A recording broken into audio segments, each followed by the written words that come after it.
All right. Hey, what's up, guys? It's Pete here with mixbetternow.com, and I am very happy and honored to have the fantastic Ian Shepherd with me today. How you doing, Ian? I'm very well, thank you. All right. So for those of you who don't know, Ian is a professional mastering engineer based over in the UK. And I will kind of hand it over to you. So do you want to just give us a little bit of your background musically and how it kind of led you to become a professional mastering engineer? Okay, I'll try and make it short. Yeah. So I played trombone as a kid. You can see it in the back there behind me. I haven't Awesome. touched it in years, but it looks nice. Yeah.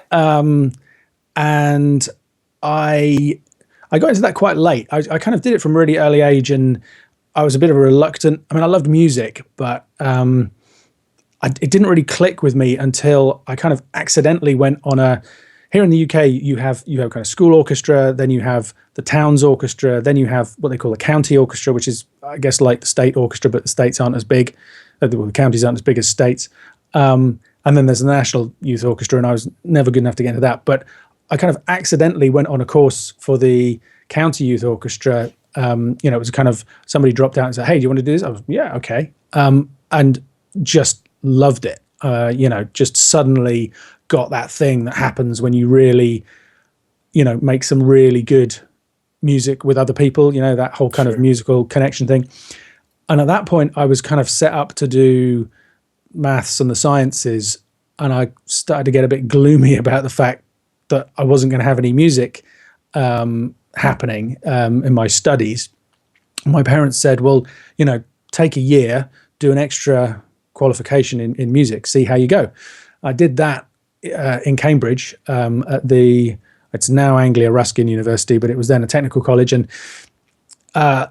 loved that, but then kind of got gloomy because I was, what can I do and then I discovered, see, now there's all these music technology courses, which would have suited me down to the ground. But back then there were maybe 3 or 4 courses in the UK that combined, that kind of went into the music technology side of what we're doing. Because I knew by then that I wasn't good enough to be a professional musician, and I didn't want to be a music teacher. Gotcha. So I ended up doing physics and music at university. Oh, wow.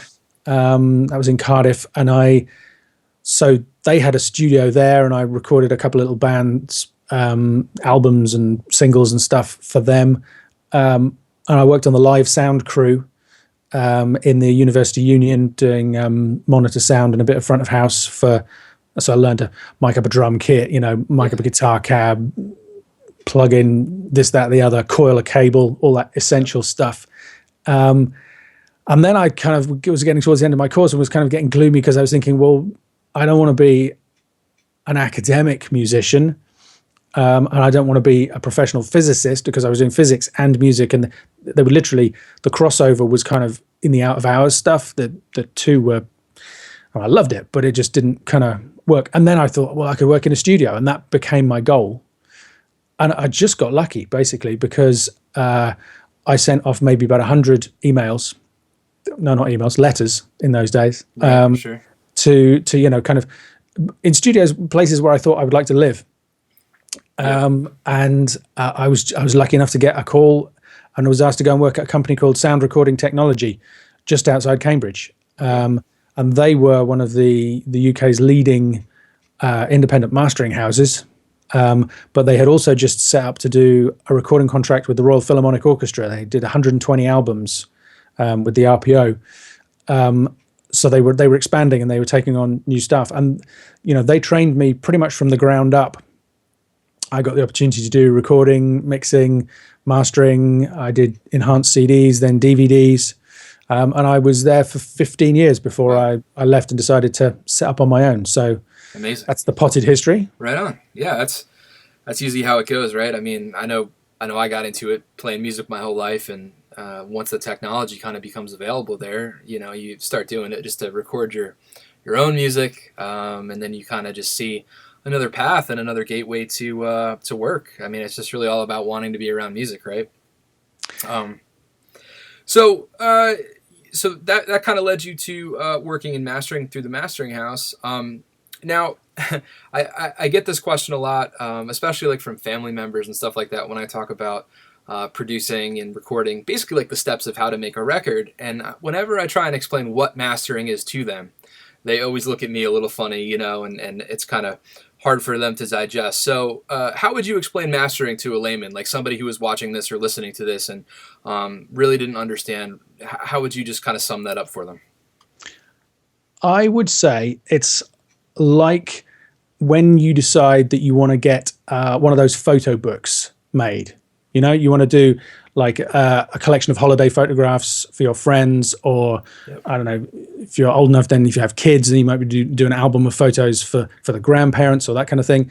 So you use iPhoto or Photoshop or whatever it is, and you start, you choose however many it is, 10 or 20 photographs to put together.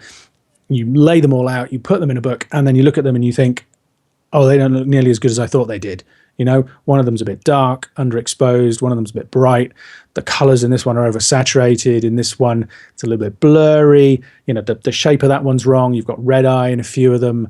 That one, the kind of landscape picture you took maybe has an electricity pylon in the background you didn't notice that kind of ruins the shot. And suddenly you think, okay, I want to try and fix these. I want to try, I'm going to spend money having this turned into a book and give it to somebody. I want it to look the best it can. So, you dig in with your photo editing software and all the rest of it, and you try and improve all of that as much as you can. And mastering is exactly the same thing for audio, basically. If you've got 10 or 12 songs that you've recorded and mixed the best you possibly can, you bring them together to turn them into a collection of songs, into an album, to kind of put out there in the world. And suddenly, when you take that step of kind of step back and look at the collection of songs, maybe you burn a CD of them, or you put them on an iPod or an MP3 player, and you listen to them, and suddenly you kind of listen to them in the same way that you listen to all the other albums in your music collection. And suddenly you start making that real direct comparison, and wanting to get closer to, your favorite albums, to the idea in your head. And that's the mastering engineer's job, is to take that collection of songs from somebody, hopefully have some empathy with what they were trying to achieve, hear all the good stuff that's in the music, and just, bring all of that out if you can. Just make it sound the best it can be. Yeah. And I mean, that could include just things like EQ, bass, compression, that kind of stuff. But you could also do things like, taking out clicks and hum and pops, tidying up the ends, all that kind of stuff, which is more like kind of, taking out red eye from photographs, or, trying to clone out the electricity pylon in the background, that kind of thing. And I think the other thing to say is, the other kind of slightly more specific to audio is, when you're mixing a song, you have either on screen or actually a mixing desk with all of the instruments on channels, and you're balancing those channels against each other to make a whole song. When you're mastering, it's almost like you have a song on each channel, and you're balancing those channels to make an album. And I mean, actually, that's one you literally can set a mastering session up in a DAW in that way, where you have the songs kind of staggered across the screen, and each one has its own set of settings. Sure. So that when they play through, nothing leaps out at you, nothing disappears. Things don't sound too too bright or too dull in comparison to each other. You don't have kind of one thing that's super compressed and one thing that's really dynamic and spiky. All that kind of stuff. It's kind of taking a global view of a collection of songs and trying to bring the best out of them. And that's where I think the most difficult part of mastering is, I'll get. I certainly don't consider myself a mastering engineer. I will have people ask me to master something that I've mixed, if their budget is low, and doing one track is certainly a whole lot easier than putting a collection of songs together and really, getting them all to play nicely, to have the levels, all the EQ frequencies, and I mean that's where I think that kind of separates the men from the boys. That kind of brings me to two other questions here that I was thinking about is, what would be your advice to somebody, who goes through the trouble of, investing the money into studio time and a tracking, and goes and pays somebody to edit and mix their sessions, and they say, well, I can't really afford mastering, so I'll just have the guy who mixed it master it, even though he's not really a mastering engineer. So what's your advice to somebody who says, well, I can't afford a mastering engineer, so I'll just whatever, maybe I'll do something, or I'll have the guy who mixed it do it.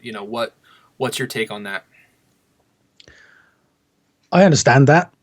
And I mean, it can work. Yeah. I mean, there are people out there who do recording, mixing, and mastering, and will get you a great result. It's much harder to master something you've worked on. Yeah. And so the same thing applies, whether they're paying somebody to do every stage of the process, or whether you're trying to do every stage of the process yourself. And it applies to me as well. Even as a professional mastering engineer, it's much more challenging to master your own music, something you've worked on, than Absolutely. something else, because you're too close to it. Mm-hmm. You know everything that went into. Like, for me, somebody sends me a song. This happened. Graham Cochran from Recording Revolution sent me a song to listen to, and I put it on. Immediately he said, well, there's a big boomy frequency in the kick drum. We need to notch that out. It's the first thing I did. It took me about 30 seconds. And he was kind of shocked by that.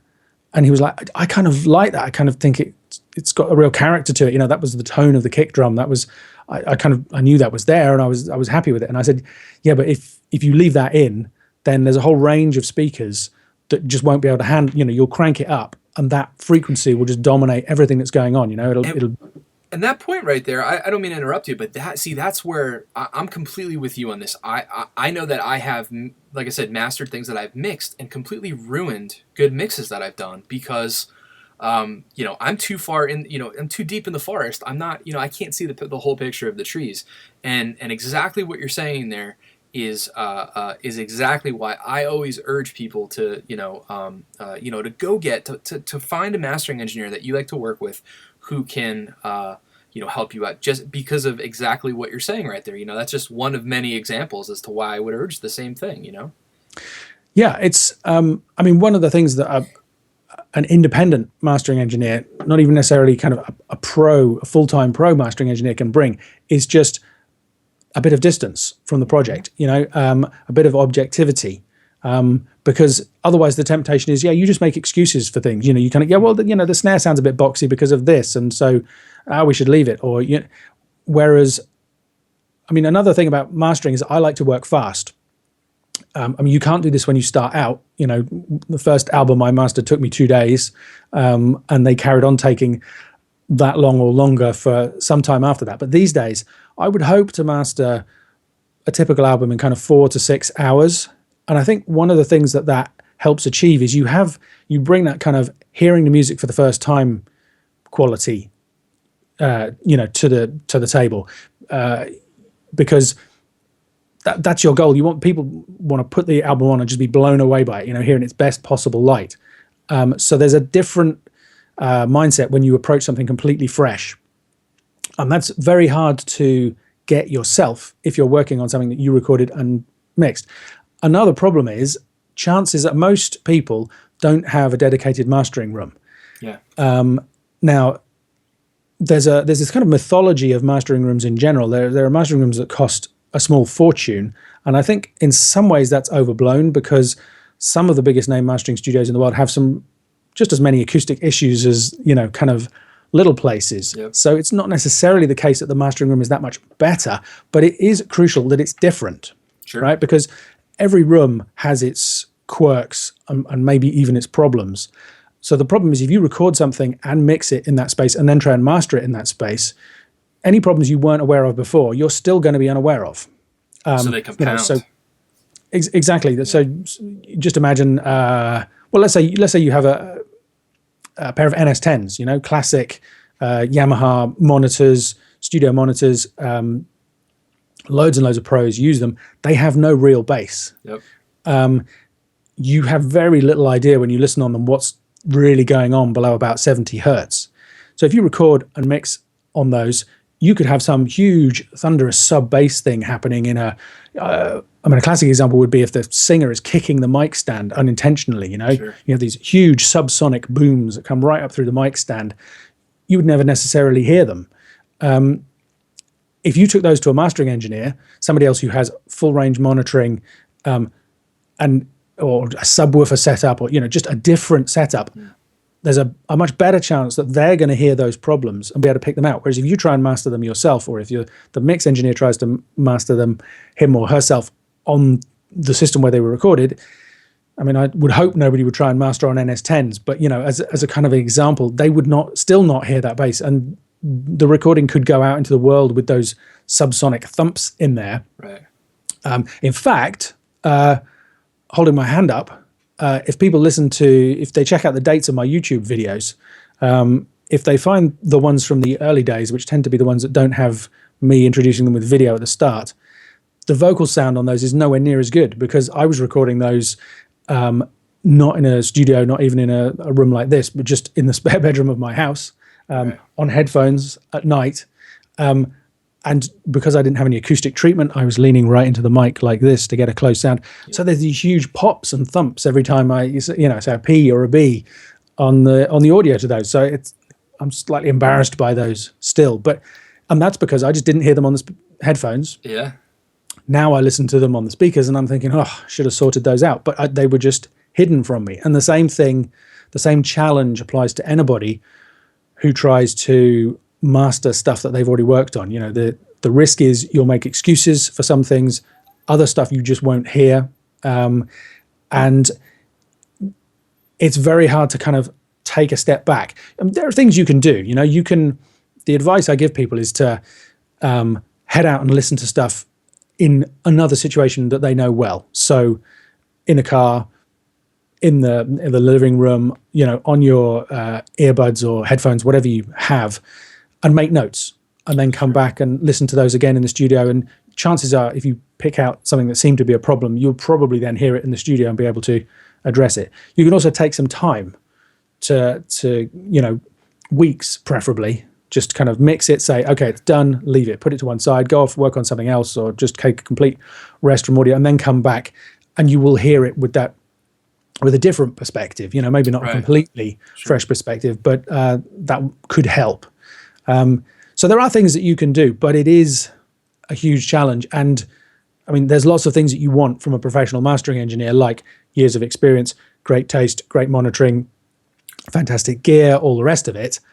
Right. But one of the big things that you get is just objectivity, another pair of ears and another opinion. Yeah, and I think that's, always, it's the wizard and the wand debate, right? What is more powerful? And it's like, I think paying, that extra, bit of budget or whatever it may be is always worth it because of exactly that. Because, if I were to hire you, I get your years and years of knowledge, of taste, your objectivity, your ears. It's not just the gear you use. It's not just the speakers you have. It's taking it completely out of an environment, that I've been working in or someone else has been working in for a long time, and putting it in a different place with another professional.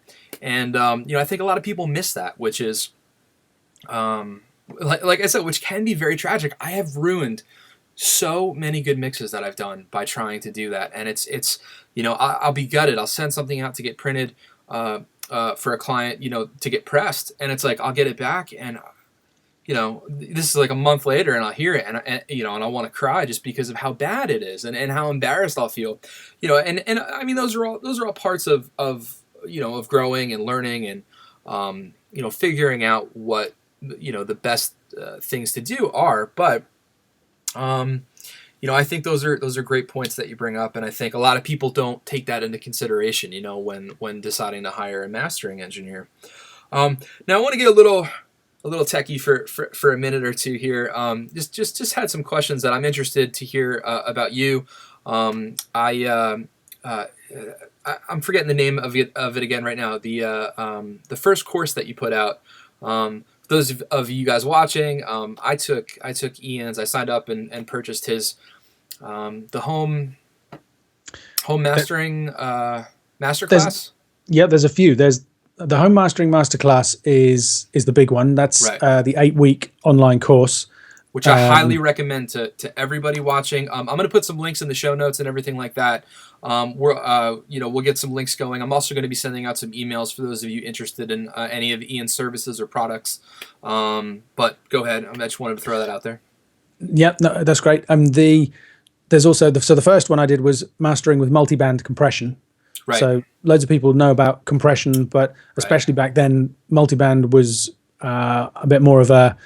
Well, I think people are still confused by it, and so I the first thing I did was an ebook, and it came with a free video to try and to show people how I use multiband compression, Sure. And to help them get better results.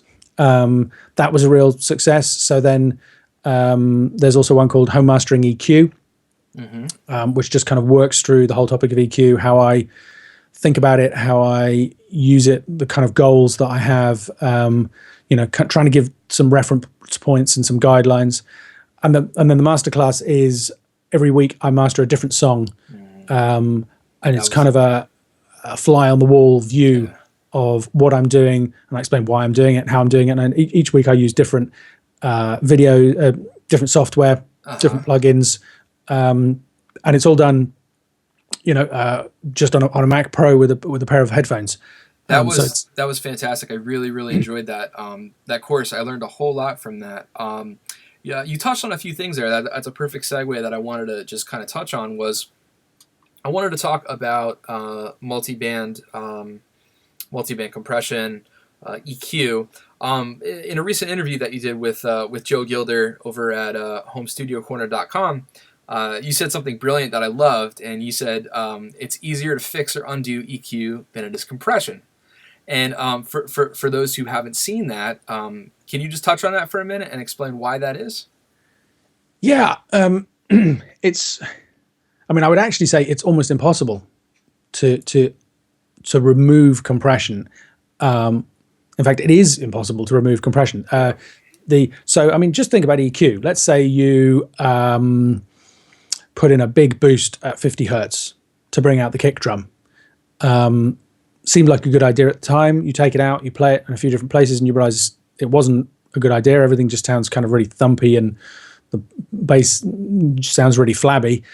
Of course, in an ideal world, you go back to your mix and just switch that EQ parameter off. But the other thing you could do is you could put a cut at the same frequency with the same shaped curve on the file that you had, and within reason, you'd get back pretty much where you started. You might, if it was done in analog, you might have a little bit of minor noise. You might introduce a little bit of distortion. It would be better to go back to the mix. But basically, you can kind of mirror any EQ curve. Any shape that you kind of draw in the frequency spectrum, you can draw the opposite shape that will undo it. And that's because the technical term for that is linear. EQ is a linear process. It's not completely linear, but we won't go into that rabbit hole.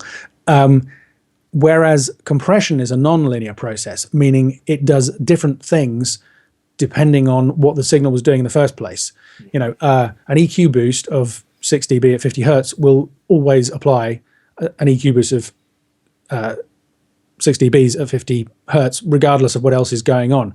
Whereas a compressor reacts to the signal level, right? If the signal doesn't go above the threshold, you don't get any compression. As the signal gets louder, you get more compression. As it gets louder going in, you hear more compression. You get more gain reduction. Depending on if the compressor has a soft knee, then the kind of the way that compression starts to act on the sound changes depending on all the other settings. So it's a non-linear process because it's not a kind of one-to-one always doing the same thing. It depends on what's going in as to what comes out. And that means it's pretty much impossible to remove. You can go back to the mix and switch the plugin off, but that's not... Mastering engineers don't work from mix files typically. I prefer to get a stereo mix, the best possible vision that the artist has of what they've been working on for however long. And I will take that the little bit further that I can to kind of bring the best out of it. But that means if there was, loads of compression on one of the aspects of the mix, or if there was bus compression or something, that's basically baked in to the sound. And there's a few little things you can do to try and improve things if they've been over compressed, but they're not tremendously successful. And when I get something that's like that, the first thing I do is contact the client and say, would it be possible to give me a version that's not pushed so hard, where the compression isn't working so hard? And that always has got me a better result that I've preferred and the client has preferred. You can always, the opposite applies as well, because you can always apply more compression at the mastering stage, but if it's not a good idea to add too much, if every so often I get sent a mix where somebody, kind of has this idea, I want dynamics in my sound, and they've used virtually no compression at all. And that can be almost as much of a challenge as something that's got too much compression, in the sense that you're trying to do too much heavy lifting in one go, applying it over an entire mix. So, it's definitely the case that compression is something you want to get right at every stage, moving through the recording and mixing chain. And then you can, if necessary, you can just add a little bit extra at the final stage in mastering. But yeah, that's probably compression and stuff like saturation and those kind of tape emulation effects, those kind of things. I'm seeing a lot of that being overdone these days. Sure. It used to be the case you just couldn't have access to any kind of decent processing like that. When I started out mastering, Cubase had just become Cubase Audio. They just added the audio files, so the processing you had was really simplistic. These days, you have all these fantastic plugins that can emulate all this amazing vintage gear and do a pretty good job of it. And I think the temptation is everybody is just overdoing it. It's kind of they love the sound of it so much they just and the risk is that you end up with something that's just too far, that's overcooked. And that's something that it's really hard to deal with at the mastering stage. It's very hard to pull something back once it's tipped over that cliff. Yeah. No, that makes absolute sense. It's, I kind of get, it's tough. Rarely do I send stuff out to a whole bunch of different, mastering engineers. I might work with a few different guys, but like for me personally, I know that my mix bus chain, the processing that I do on my mix bus is a pretty integral part of my sound. And I like to get almost as much of, I guess, to the end result just by doing stuff on the mix bus. So, whether that's, compressing and EQing and doing a bit of tape saturation, a little bit of harmonic excitement, things like that. Even a little bit of limiting. Right now I'm actually in the middle of I'm mixing a song for my viewers. We're mixing a song using the 80/20 rule. And the idea is I'm basically top-down mixing a song for them in chunks of videos where start on the mix bus, and then I'm going to my all buses, and then I'm going to the group buses, and just kind of showing how by, doing, segmented, bits, we can actually get that 80%, from the 20% of the moves we do. But like I was saying though, I actually use two compressors on my mix bus. Now, the reason I do that is two reasons, and I'm curious your opinion on it. So I will use a stereo bus compressor as basically the first insert. So I'm using the Slate VCC for like a console type emulation first. Just have it on there, but then I'm doing a stereo compression about just moving the needle about, like a dB or something like that. Then I'll EQ, and then after all my EQ, I will have another stereo bus compressor, but what I do is I unlink it, so it's multi-mono. Again, just doing about a dB of compression, instead of having, so I do it for two reasons. One is that instead of having one compressor work, harder, I'll use two to work less hard. And the other thing that I find when I unlink that second compressor, if I get a transient come through, a heavy transient on the left-hand side of the stereo image, say from like a snare hit or something like that, then, the left side of the compressor is going to take care of it, and the right side will be left alone, kind of preserving the stereo image a little bit better that way. I don't use multi-band compression on my mix bus. I'll tend to use it more, on my drum bus, for example, if I want to preserve, a lot of the low ends on, on the kick, but yet I want to compress the snare, and I want to, handle the attack, and I want to have it sustain.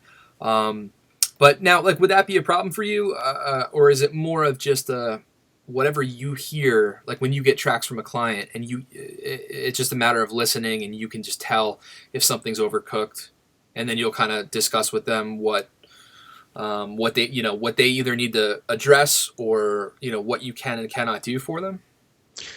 Yeah, I mean, there's always, I don't know, an element of guesswork, but I mean, you kind of, especially if they're not here working with me. I do lots and lots of remote work these days. Sure. There's that moment where you kind of say something in an email and think, I might be completely off base here, and if I am, I'm probably going to lose the gig. Yeah. Thankfully, that's fairly rare. Yep. But it's. I mean, there are some things that are just clearly overdone. It's just the needles are pinned. The waveform is just a brick. Yep. There's distortion, there's clipping, there's saturation, all the rest of it. The tricky stuff is kind of, I always say I can't think without my hands on the faders. I mean, I can listen to something and I can say, I think probably this is, but you never really know until you try. Sure. And it's one of the reasons I've had to stop doing, lots of people send me tracks asking for opinions on things. And these days I get so many requests, I just have to say no. And that's just because genuinely it takes me about half an hour to an hour to really figure out whether I can do everything that I want to do in the mastering with a song, or whether there's something where it needs addressing in the mix. It's kind of, it can be a real challenge disentangling, because I think you have to have a lot of respect for what people send you. Now, if somebody has spent weeks or months recording and mixing a song and getting it to the best place that they can, if you put that on and kind of your immediate reaction is, well, there's too much bass guitar, or the vocals aren't loud enough, or whatever, I think it's very easy to kind of snap to some kind of decision there and not give credit to the creative decisions that they've made. Sure. So I think you have to take some time and go, well, maybe if I sculpt the EQ a little bit like this and I work on the compression like that, maybe it's all going to work out. And quite often it does. And to have asked them to change that would have been wrong, because it's changing their idea of what the mix was in the first place. But having said that, sometimes you get to a certain point with things, you just think, no, actually, with over compression, it tends to just be stuff like, say, the chorus just doesn't kick enough. Sure. The verse sounds great. It's all, and then it's meant to step up a gear into the chorus, and it just kind of falls flat. And sometimes you can kind of play tricks with that in the mastering by just kind of gently riding the gain to address that. But there's kind of a point where it just goes too far, and you're just hearing things that, just, it's not working the way you want it to.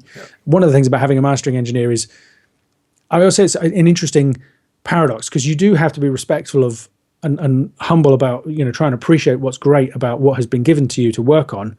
On the other hand, you're kind of being incredibly arrogant, because you kind of say, well, that doesn't sound the way that I like it, so I'm going to make it sound better. And if I can't make it sound better, well, then it's your fault. I mean, it's a weird balancing act there. And Sure. The only reason it works is that kind of 95% of the time the clients agree with my opinions. I guess that's kind of lucky. But so yeah, the kind of I know that there are some mastering engineers who will kind of kick back stuff quite early on, and their clients appreciate that. They really value the input. I tend to be more, I kind of have a reasonably high threshold for going back to the clients, and some of that's based on experience, because more often than not, by the time you get to the mastering stage, it's probably going to be uploaded or pressed like the day or two afterwards. Sure. So if you go back and say, actually, I think you need to remix this song, that can be a major headache. Sure. For the clients. So you kind of want to avoid that if possible. Right. On the other hand, there are times where you just kind of think, no, that in all honesty, to get the best result out of this, they're going to have to do something differently, or you get them to send you stems or whatever it is. Yeah. It doesn't sound like what you're doing is going to cause, any problems. I'm kind of cautious. Are you using two instances of the same compressor, or are they different No, compressors? they're different. But Because I think that's valid, because different compressors have a different sound, a different character, mm-hmm, so they will achieve different things. mm-hmm, It's interesting what you said about the linking. mm-hmm. The risk if you have unlinked channels is actually that it will mess with the stereo image.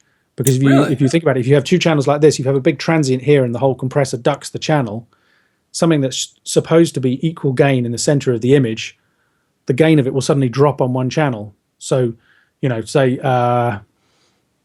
if there was a bass drone panned in the center, and you had a big tom hit on the left hand side, and it pulled back in a similar frequency range to the drone that was playing, the drone would kind of seem to wander off to the right and back again. It depends on the attack and release times. I was It kind of depends.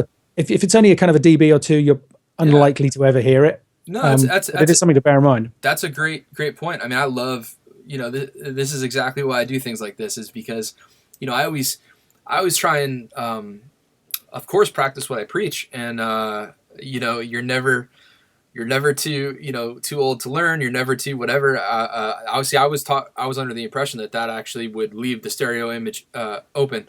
I don't want to go down that rabbit hole, but I might have to reconsider that. I was just curious in terms of how how you would just address handling certain clients that will give you a mix that you might feel is cooked, because I know like if I get a large session from someone to mix, and I hear something, or my first thing that I will say to them is, well, if this is unusable and subpar and doesn't sound good, can you re-record it? Is there a way to go back into I know Joe and Graham always preach getting it right at the source, and they're absolutely right about that, because all of these things that we do to get to from the beginning to the end, it's only as good as the source material, kind of like the end product. So That's definitely true. So what I tend to do is I kind of have a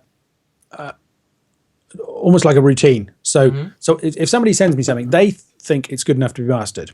So I respect that opinion. Sure. So I will do the best that I can with it, whatever.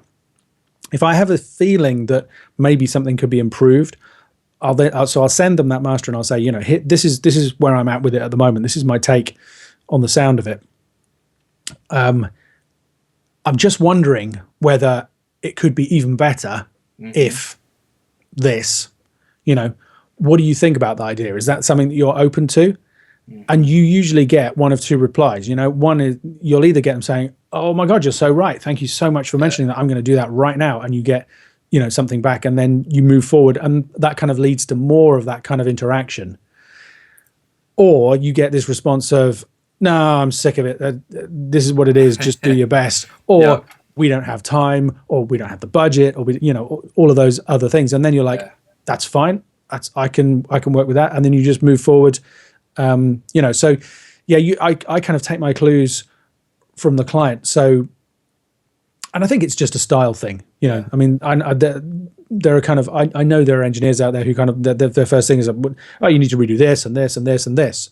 And their clients love it. That's just not kind of my instinct, but I think that's a personality thing as much as anything else. Yeah, I think you're absolutely right. Rapport with your clients is big. I enjoy working with repeat clients, just because you can get that comfortable relationship with them. Well, the other thing that I think is important about, it's crucial in mastering, I think, is communication. Sure. There have been a few times when people have sent me something to listen to, and that the story is, well, I sent this to kind of a really big name studio to be mastered, and it was the online thing where we couldn't afford to go with a named engineer, so we don't know who did it, but it came back, and we were just so disappointed with it.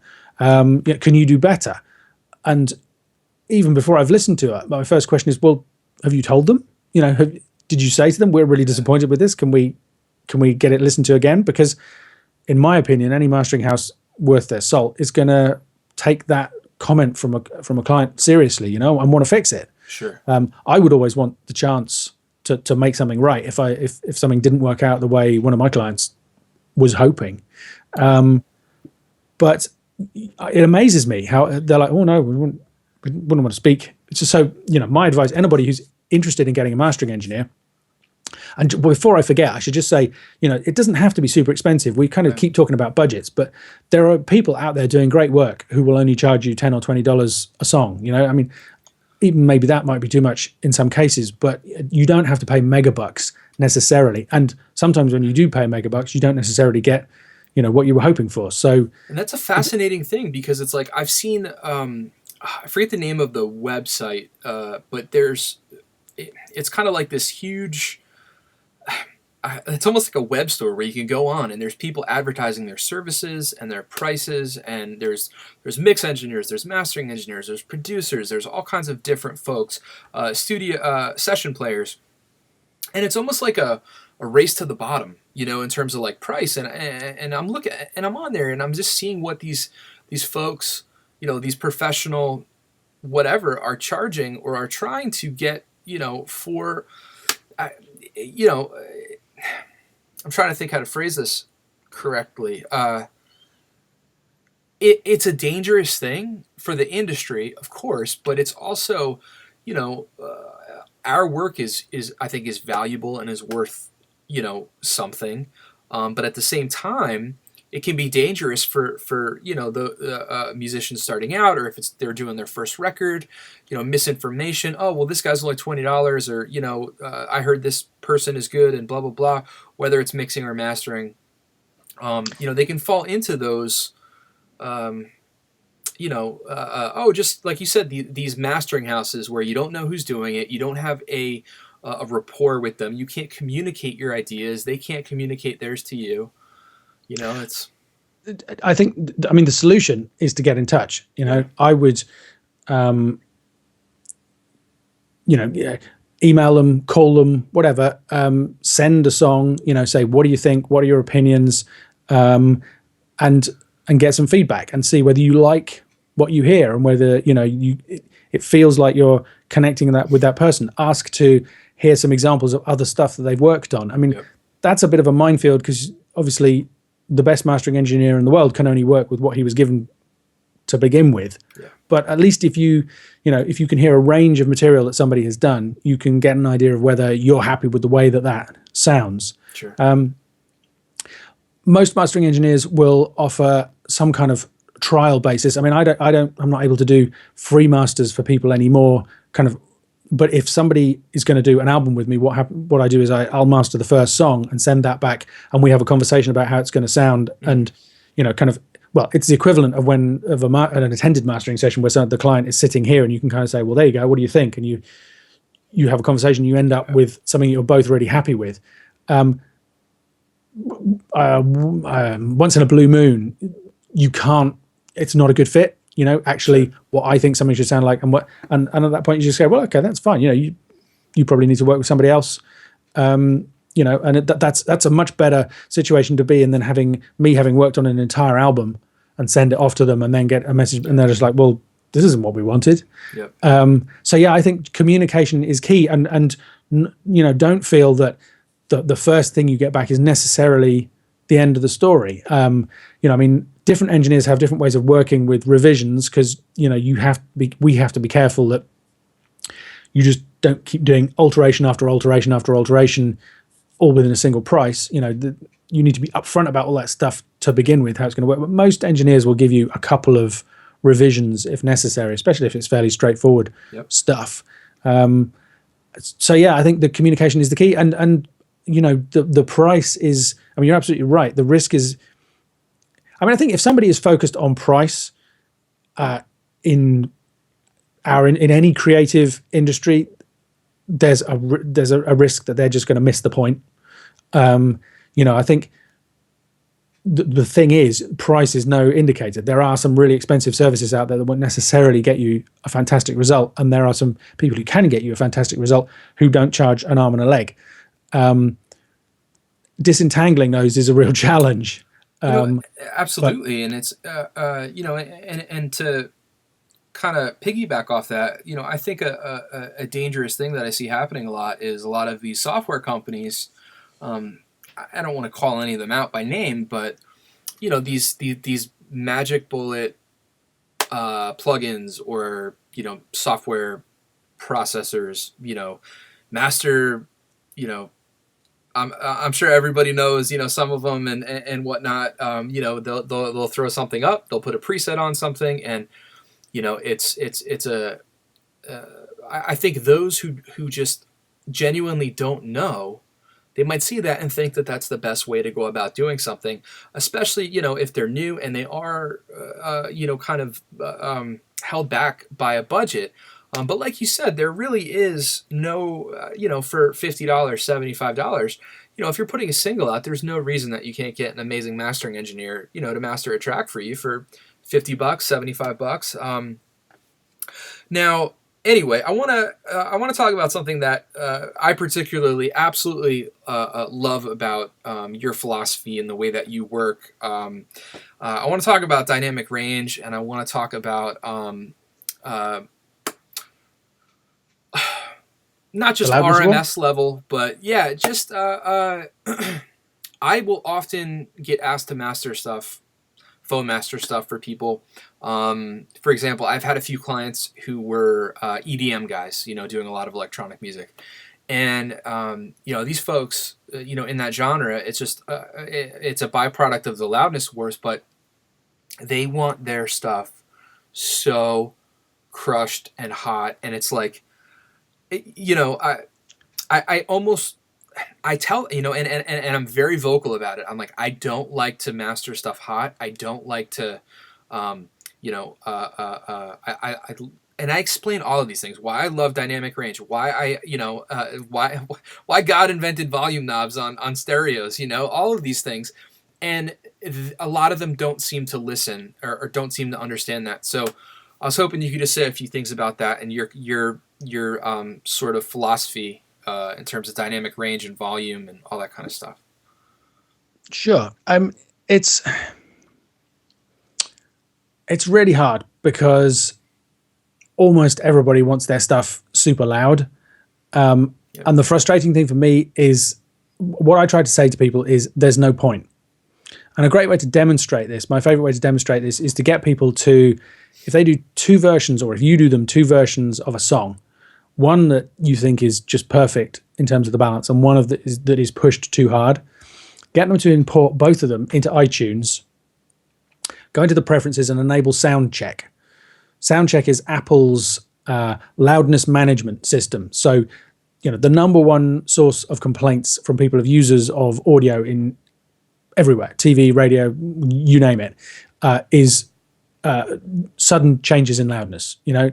Nothing worse than having a playlist on an MP3 player and suddenly you get blasted out or you can't hear the next song.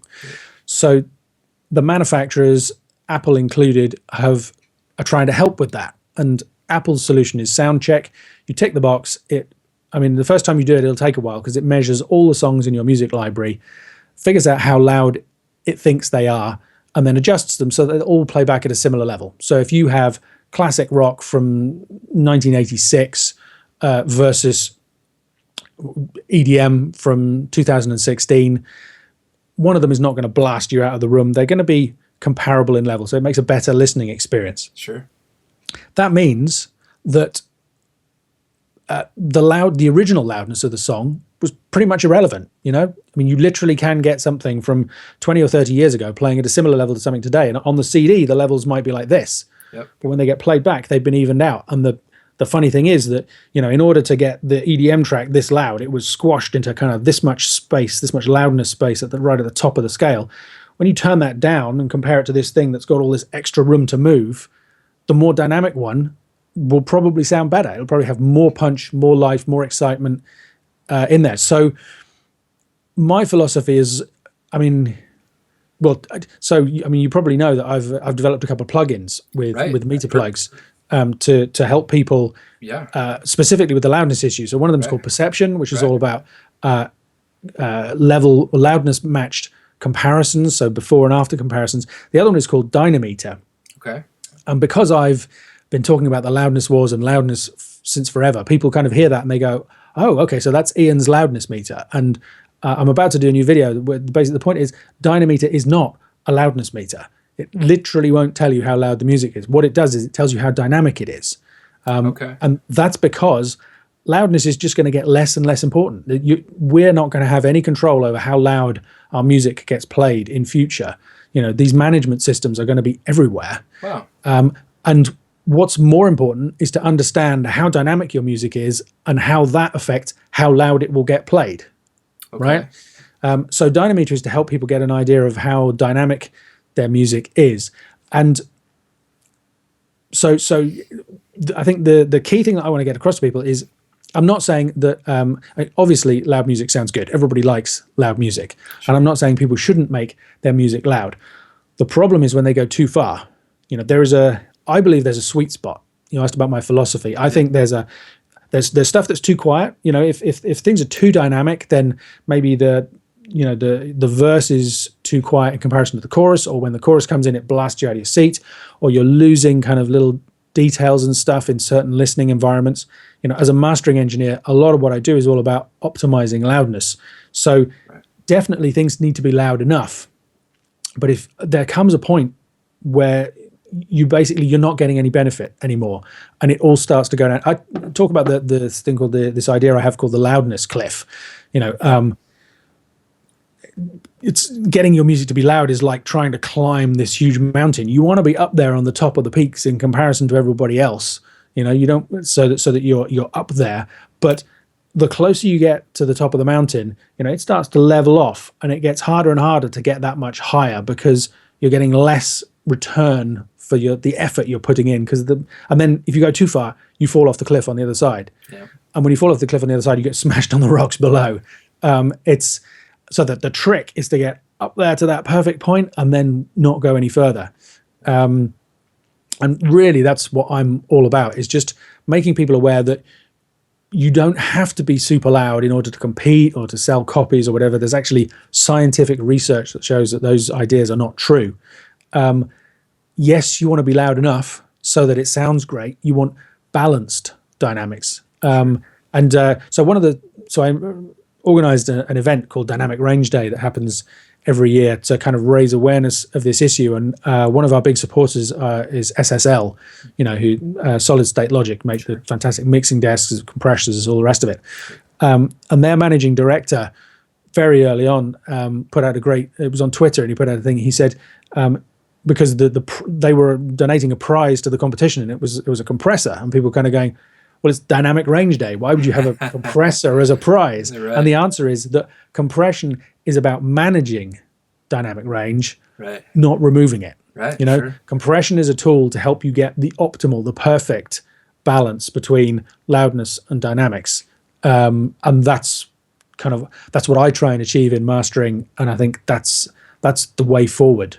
And the good news is we are starting to see some releases, more and more releases, and that's starting to happen. I hope we're past the worst of the loudness wars. And it applies just as much in EDM as any other genre. Sorry, I interrupted you. No, that's okay. I was just going to ask you that very thing is because of tools like that are provided in iTunes that will balance or I should say level the playing field in terms of loudness. Does that mean the loudness wars are coming to an end? Are they over? It sounds to me like, from what you just said, that it's going in a much better direction, certainly, than it was 5 years ago. Yeah, I think it's starting to. Yeah. I think it's kind of getting more polarized. I think some people are pulling back, and other people are just still have the pedal to the floor. And I hope that more and more I hope that kind of sanity will gradually be restored. But it's a powerful myth that has just found its way into kind of every part of the industry. I always like to say there's 7 stages in the production chain. I can't remember them all off the top of my head, but it starts with somebody with a guitar writing a song, and then it ends up with somebody selling a CD. And all those stages in the chain. If one person in that chain suddenly gets a doubt and thinks, oh, maybe we should make it super loud because if not, it won't be a success, that's enough. It's to actually have something that makes it all the way through the production process and keeps that balance of dynamics. Takes, I think, courage in this day and age. Yeah. It's I do have sympathy with everybody who kind of runs into this, And all we can do is just try and persuade people, to do the right thing. And for me personally, if somebody won't take no for an answer, I kind of just say, I honestly think you get a better result going to somebody else. I don't enjoy, as a mastering engineer, if somebody wants it super loud, you get it so you think it sounds great, and they say, oh, can I have it a little bit louder? So you turn it up and you start to hear all these negative effects. Yeah. And you think, oh, so you back off it a bit and it sounds better, but it's not loud enough. So you turn it up and it sounds bad. And it's just a frustrating, people keep kind of asking me whether they can have their cake and eat it. And the answer is no. Right. Right. There is a point where it's just, you just start to lose stuff. And the stuff that you lose might be subtle or it might be blatant. But for me, it just stops being enjoyable at that point. And that's when I kind of say, there are other people who do this stuff. If you want super loud, you can go to them. And people respect that point of view. I very rarely get a bad reaction to that. So I think that's the way to go for me. Yeah. No. Would you recommend to anybody watching something to implement in their own workflow? Something like the K system, perhaps. Do you work with the K system at all? I don't work with the K system. I use Dynameter, which is my own plugin. Sure. But which is kind of based on the ideas of the TT meter that people might have heard of. It's kind of a more up to date kind of version of that with extra features. But the K system is similar. It just kind of flips it around the other way. Personally, I find the K system confusing. But one thing that I can recommend, and there's a video on my site you could put a link to for people. Absolutely. Yeah. Is that they get hold of a VU meter emulation. So a VU meter is an old style needle meter. It's what I was trained to use when I first started mastering 20 plus years ago. And these days you can get some great software emulations of them. So my favorite is made by Klanghelm. It's the VUMT. So it's the Klanghelm Vumped. Yep. People should buy it just because that's such a great name. Yeah. But it's incredibly affordable. It's like, I think it's €12 or something. So maybe, probably less than a pint of beer. Yep. Or a large mug of coffee. Right. And the great thing about VU meters is they're very sensitive in the middle of the region. So what you have to do is you have to calibrate it. As it comes, it's set up pretty well for mixing. So it's calibrated so that the 0 on the meter corresponds to -18 on a peak meter, digital peak meter that you get on a DAW. So if you're mixing, if you get the needles kind of hovering around about 0, it's a great way to kind of keep an eye on the overall level, and you'll have plenty of peak headroom. You're not going to crush anything or damage anything. It's going to be in great shape when it goes to the mastering engineer. When you're mastering, depending on how loud you want it, you're going to have to change that calibration, and you can adjust it. And I recommend don't go any further than -11. Okay. So 0 on the VU meter corresponds to -11. And if you master the music so that the meters are hovering around 0, maybe peaking a dB or two above up into the red, that's a pretty simple way to move forward in terms of getting great results. If the needles are pegged, you're going to be in trouble. If they're never reaching 0, they're probably a bit on the quiet side. Yeah. That's going to get you a great competitive result. That is, it's not going to be super loud, but it's loud enough, and it's going to sound great in almost any situation, especially because everywhere is using these loudness management systems. It's not just Apple Soundcheck. YouTube uses them, Spotify uses it, Pandora uses it, Tidal is about to introduce it. Radio and TV have done it since forever. It's gonna be hard soon to get your music played somewhere where either a person or a piece of software hasn't made a decision about the loudness for you. Sure. So if somebody else is going to choose the loudness, that's a good thing, right? Because it's going to be played back this loud. I just decide how much of the dynamics I want to make use of in order to get the musical effect that I want. I mean, it's, my whole thing is, if people want to make their stuff fantastically loud, go ahead, but don't feel that you have to. The thing that upsets me is when people think, oh, we just need to do this, so they do it to folk and to kind of acoustic pop and to all these different genres that don't, it's. I know.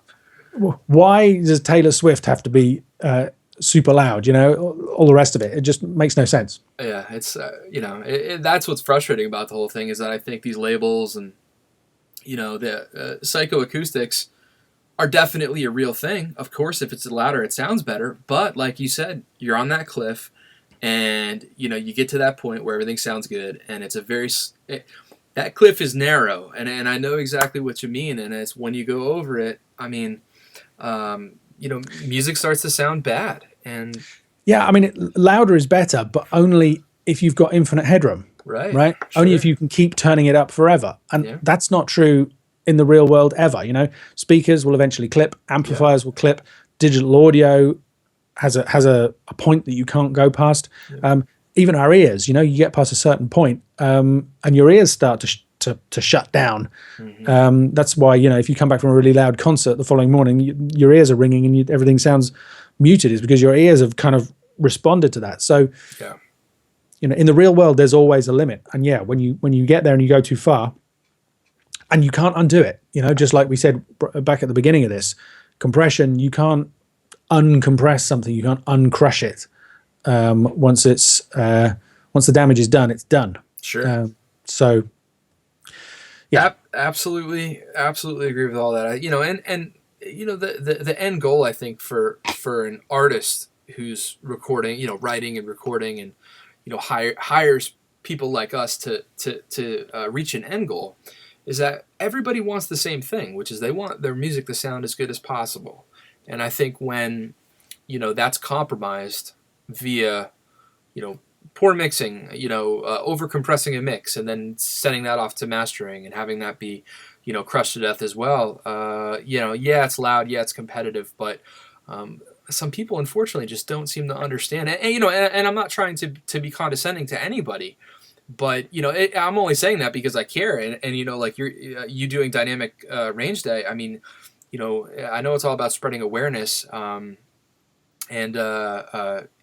everybody's kind of on the same page with that. So it's when you don't have to bow down to a label, and when somebody that you work with, I think, can understand those things, it's a beautiful symbiotic relationship to have.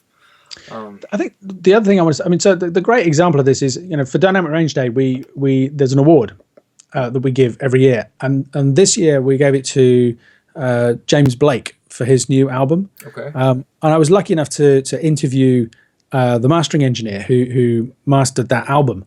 If anybody wants to hear that, head over to themasteringshow.com. That's my podcast. It was a few weeks ago now, but there's a whole hour-long interview where we talk about all this stuff. And it was music to my ears, corny as that sounds, because he's saying all this stuff that we're talking about. And because it was the case of the artist was saying to him, well, what's the point of loudness? And they were saying, well, and he was like, I don't care about that stuff. Yeah. Not if it doesn't sound good. I want the music to sound. And so then they went and talked to the label, and the label said, well, is there a downside? If we don't make it super loud, and they said, well, no, because, loudness management, all the things we've been talking about. And they said, okay, let him do what he wants. So that album, I mean, it's a fairly mellow, chilled album anyway. It's not like a kind of pounding EDM thing, but it has some really big moments on it. And I think the fascinating thing about it is I work in this room. I write blog posts. I do everything here, and I'm always listening to music while I'm working. And I usually have the dim button pressed because I don't want it full tilt. So minus 12 dBs, right? Whatever they mastered it at, I'm listening to it 12 dBs lower. I put on the James Blake album out of interest. I was working on some other stuff, and I was just like, this is really good. So I took it off dim and I just turned it up a bit. I turned it up to my full mastering level. So it's absolutely, the loud sections are heaving in here.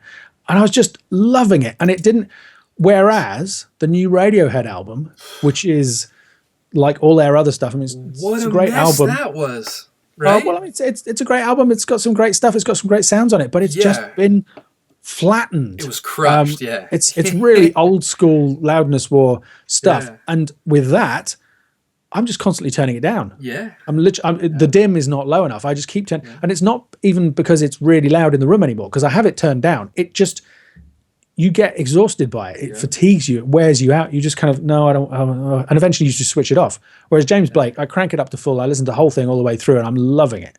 And that's what you want, isn't it? I mean, That's a brilliant way to what look at every it. musician wants. That's a brilliant way to think about music. Some of my favorite music and recordings are from the 50s, 60s, and 70s. I mean, I'm a classic rock fanatic, but I really enjoy those recordings, and not because they sound the most hi-fi and because they sound the best, but because they have character, they have vibe, and they have such dynamics in them that when I get in my car, or like you said, if I'm doing work in here and listening to music, I will turn them up. And a lot of modern music, I'm turning it down because it does get very fatiguing to listen to. And that is I never kind of thought of it like that, where it's kind of a really good barometer, I think, and quite the statement, to Loudness when it comes to that. So that's a great point. Absolutely. So yeah, did you have anything to add to that? I didn't want to cut you off there. No, not to add to that. I was just going to go back briefly to your point about presets. Right. The kind of and what I would say is, I agree with you. Presets make no sense. I mean, presets make no sense in music, full stop. They particularly make no sense in mastering, because just in terms of compression, the input level to a compressor determines what happens at the output. Yeah. Any preset you pull up is going to have the threshold set in a certain place. If your music is really quiet and doesn't get over the thresholds, it won't do what it's meant to do. If your music is really loud and goes way over the thresholds, it's going to do way more than the preset was supposed to do. Having said that, I do think it makes sense to experiment.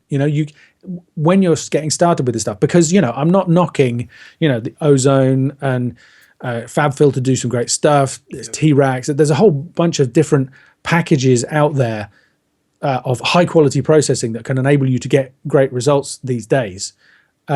It's not a problem with the tools, and it's not even a problem with the presets. But the way to use a preset is to flick through till you find one that kind of seems to work and have the kind of effect that you want. Don't choose it by the name.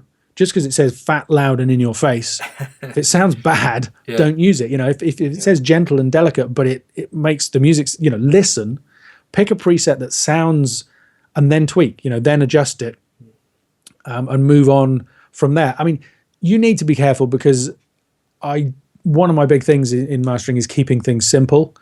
And I do think a lot of these presets kind of tend to just overcomplicate everything. I think people overcomplicate mastering in general. Okay. There are so many videos out there where people are showing you their mastering chain, and it's kind of like stacks of 10 or 12 plugins, and I typically use 3 or 4 at most. So you do need to be careful, but I think playing with presets to find a great starting point and moving on from it is a valid approach. And there are some great tools out there. So I think I would encourage people to experiment with this stuff. That's what the site is all about. I recognize that some people will go to a mastering engineer, and some people just don't want to, because they find this bit of the process as fascinating as any other part of it, and they want to learn how to do this as well. Yeah. And if they're going to do that, I want to help them get a great result. So yeah, go for it. Absolutely. Well, Ian, this has all been absolutely a pleasure.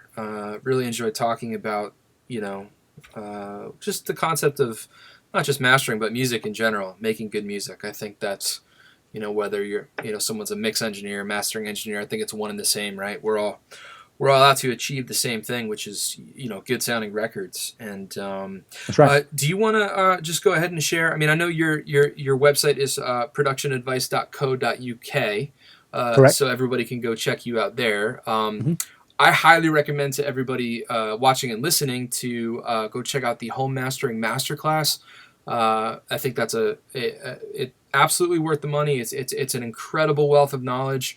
And now you also have a course on multiband compression and EQ. Is that right? Yep. There's 2 other products. You can buy those bundled in with the masterclass course, or you can buy them separately. Then there's the 2 plugins, right? Dynameter, which I talked about, and Perception. Right. So you could go to you can provide people with the links for those. Yeah, I'll put them all in the show notes. Yeah.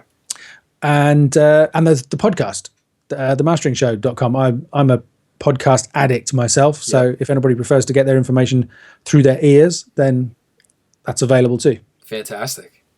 All right. Well, I can't thank you enough, Ian, for hanging out. Thanks for sharing all your fantastic knowledge on mastering and music, and look forward to all the stuff in the future and further classes and more podcasts and great blog posts and all that kind of stuff. So thanks for stopping by. My pleasure. Thanks for asking me. All right. Enjoyed it. All right, everybody. Thanks again. My name is Pete from mixbetternow.com. This is Ian Shepard from productionadvice.co.uk. Make sure to go check him out. Check out all his classes and his fantastic plugins. And we will catch you guys next time. Hope you all have a great day.